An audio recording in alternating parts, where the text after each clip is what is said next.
안녕하세요.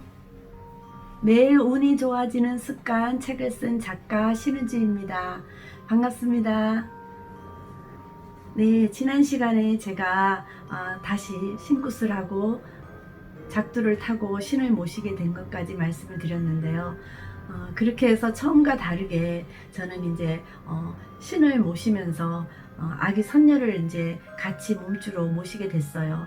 그러면서 이제 손님이 오시면 제가 어린 아이의 목소리를 내면서 손님을 보기 시작을 하더라고요. 그렇게 해서 이제 찾아온 손님한테 제가 애기 소리를 내면서 빨리 병원에 가보라 이제 그랬던 게 그분이 이제 아픈 부위를 빨리 발견하게 돼서 치료를 무사히 받고, 그러면서 이제 그분이 식당을 하셨는데 여러 사람들한테 이제 많이 이야기를 해주셨던가 봐요. 정말 하루가 다르게 손님이 점점 많이 들어오시더라고요. 그렇게 해서 이제 저는 정신없이 이제 손님을 이제 계속 보면서 하루를 보내고, 이제 그렇게 생활을 하면서 이제 저는 매일매일 이제 또 새로운 꿈을 꾸기 시작을 하는 거예요. 근데 이제 그 꿈이 어떤 꿈이었냐면, 부처님께서 이렇게 이제 팔을 베고 옆으로 누워 계신데, 제가 그 옆에서 부처님 길을 막 청소해 드리는 그런 꿈을 꾸더라고요. 그리고 또 어떤 날은 제가 부처님을 등허리에 업고 집으로 들어오는 꿈을 꾸기도 하고요. 또 어떤 날은 제가 부처님을 이렇게 품에 안고 집으로 오는 꿈을 꾸는데, 아마 이제 제가 부처님을 품에 안고 들어오는 꿈은 제가 가장 반복적으로 많이 꿨던 꿈 중에 하나예요. 그렇게 꿈을 꾸면서 이제 제가 이상하다, 내가 왜 자꾸 이런 꿈을 꾸지? 라는 생각을 하게 됐어요. 그래서 이제 신어머니께 말씀을 드렸죠. 그러니까 신어머니께서 선녀니가 부처님을 모셔야 되겠구나 이제 그렇게 말씀을 하시더라고요. 그래서 이제 다시 부처님을 제가 이제 법당에 모시게 됐고, 그러면서 이제 제가 처음과 다르게 또 다르게 이제 제가 또 손님을 보기 시작을 하는 거예요. 예를 들어 이제 타살굿을 한다든지 아니면 이제 작두굿을 한다든지 제 몸을 이용을 해서 이제 이렇게 기도를 해드리는 그런 일이 많았다면, 부처님을 모시고 나서부터는 조용히 산에 가서 기도를 해드린다든지 아니면 이제 제가 법당에서 조용히 기도해서 문제를 해결해 나가는 이제 그런 식으로 몸을 쓰기보다는 제가 이제 집중해서 기도를 해서 해결해 드리는 그런 방향으로 이제 손님이 이제 유형이 바뀌어지기 시작을 하더라고요. 그렇게 해서 이제 아침 9시쯤 제가 이제 법당에 들어가면 보통 저녁 9시, 10시까지도 제가 법당 밖에 못 나올 정도로 정말 이제 많은 손님들이 저를 찾아와서 상담을 하기도 하고 이제 기도를 해드리기도 하고 이제 그런 생활을 제가 하게 됐죠. 저희 아들아이는 뉴질랜드의 생활이 조금 이제 안 맞다라는 그런 생각을 제가 하게 돼서 이제 한국으로 다시 불러냈죠. 한국에 들어와서 대학을 다시 이제 들어가게 됐고요. 그렇게 해서 이제 대학을 잘 다녔고, 저희 딸은 이제 뉴질랜드에서 어머니 제가 여기까지 왔는데 저는 더 공부를 하고 싶어요. 이제 그래서 이제 딸을 남겨뒀는데 이제 물론 제가 이제 다시 신굿을 하고 나서부터는 저희 딸이 어떤 그런 이제 신에 관한 그런 증상은 보이질 않았어요. 그렇게 생활하고 있다가 이제 제가 이제 우리 딸이 조금 건강상에 문제가 생기기 시작을 하더라고요. 그래서 이제 다시 한국에 나오면 어떻겠니? 그래서 이제 저희 딸도 한국에 나오게 됐죠. 그렇게 해서 이제 다시 저희 가족이 이제 4명이 모여서 한 집에 살게 됐는데요. 그렇게 생활하면서 이제 너무너무 행복한 시간이었죠. 하루하루가 즐겁고, 물론 이제 제가 산에 일하러 다니고 그렇게 했지만, 그래도 이제 처음하고 틀리게 처음에는 제가 이제 이런 생활을 한다는 자체가 너무 힘들었는데, 이제는 이제 제가 아이들도 성장을 했고 어떤 이제 제 생활에서 어떤 힘도 얻게 됐고, 그래서 이제 그 하루하루가 이제 즐겁고 감사한 생활이 이제 반복이 계속돼서 너무 행복한 시간이었죠.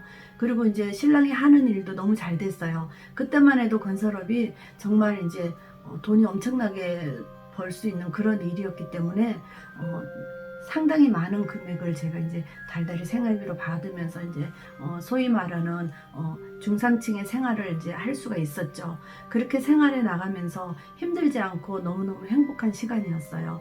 그렇게 생활하고 있는데 신랑이 벌어오는 수입이 없어진 거예요.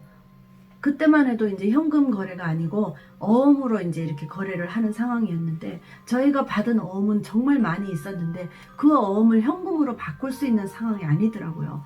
근데 이제 신랑이 뭐라 그러냐면, 일꾼들 월급을 계산해 줘야 되겠다.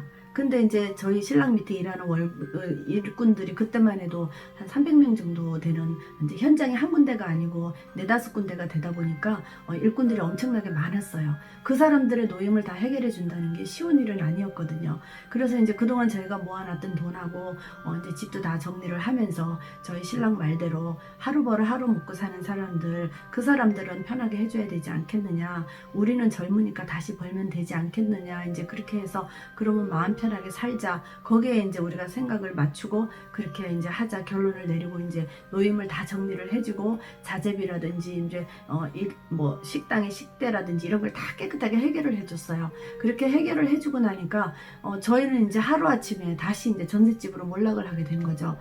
근데 이제 그때 저희 신랑이 크게 느낀 교훈이 뭐냐면, 아무리 힘든 상황이 와도 내 가족만큼은 내가 힘들지 않게 지켜야 되겠구나, 이제 그런 큰 교훈을 저희 신랑이 얻었던 것 같아요. 그래서 이제 그때 이후로 지금까지도 저희 가족을 위해서 이제 신랑이 1년 365일 정말 성실하게 열심히 일하는 그런 사람이 되었죠. 그렇게 이제 저희는 그 힘든 시기를 또 저희는 이제 지혜롭게 다 이겨나가게 됐어요. 근데 지금도 이제 그때랑 비교하면 지금이 더 힘들겠지만, 코로나19로 해서 또다시 이제 저희 집도 여러분하고 마찬가지로 힘든 상황에 처하게 됐는데요. 아무리 힘든 상황이라도 제가 여러분에게 말씀드릴 수 있는 거는 이 또한 또 지나가리라라는 거를 여러분에게 말씀드리고 싶어요. 그렇다면 이 힘든 시기에 어떤 사람은 이 힘든 상황을, 위기를 기회로 맞이하는 분들도 있고, 더 나은 미래를 위해서 준비하는 시간으로 만들어 가시는 분들도 분명히 있거든요. 그러면 여러분들께서 지금 힘들다라고만 하실 게 아니라 앞으로 살아갈 날은 지금까지 살아온 날보다 더 많을 거라고 생각을 하거든요. 그러면 이 힘든 상황에 나의 미래를 어떻게 하면 내가 더 나은 미래로 살아갈 수 있을까라고 생각하고 준비하는 그런 시간으로 만들었으면 하는 생각을 합니다. 지금 먹고 살기도 힘들어 죽겠는데 무슨 배부른 소리 하냐고 그렇게 말씀하실 분도 계셔요. 하지만 내가 힘들다라고 해서 지금 나아질 거는 없거든요. 그렇다면 이 힘든 상황에서 조금만 내가 한 발 뒤에 물러서서 앞으로 내가 어떻게 살고 싶고 앞으로 나는 어떤 일을 하고 싶다라는 걸 구체적으로 한번 생각해 보시고요.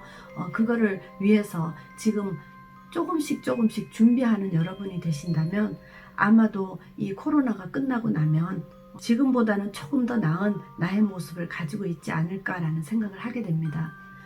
어떤 사람들은 그렇게 얘기를 해요. 코로나19는 없어지진 않을 것이다.